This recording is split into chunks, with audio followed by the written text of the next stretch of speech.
case briefs, and so much more. LSData's got what you're looking for. In 1976, two private Virginia schools found themselves in the eye of a legal storm over alleged racial discrimination. They were accused of refusing admission to African American students, sparking a landmark civil rights case that reached the Supreme Court, Runyon v. McCrary. Bobby's School in Arlington and Fairfax Brewster School in Fairfax County were the schools embroiled in this contentious lawsuit.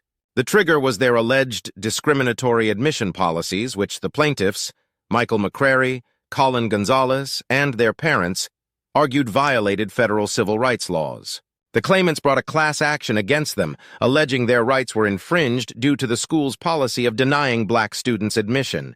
Additional perspective was brought by an intervention from the Southern Independent School Association, a body representing numerous private schools. It was found by the district court that indeed, both schools under scrutiny had never admitted black children into their programs. The case then elevated its way to the Supreme Court, where it had to determine two primary issues. First, whether federal civil rights laws, and specifically Section 1981, apply to private schools. And second, whether the enforcement of these laws infringes on the constitutionally protected freedom of parents to direct the education of their children. In its ruling, the Supreme Court affirmed that private schools had violated civil rights laws and must comply with Section 1981. It also settled the matter of the statute of limitations for such actions, aligning it with the relevant local law.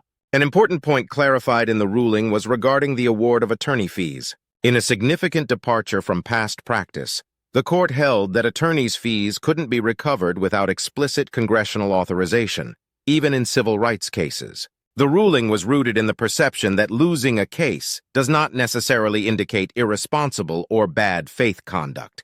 A novel chapter in the history of civil rights legislation, this case underscored the broad reach of federal anti-discrimination laws into the realm of private education.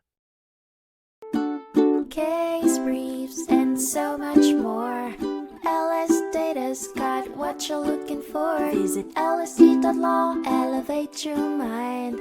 Leave the stress of class.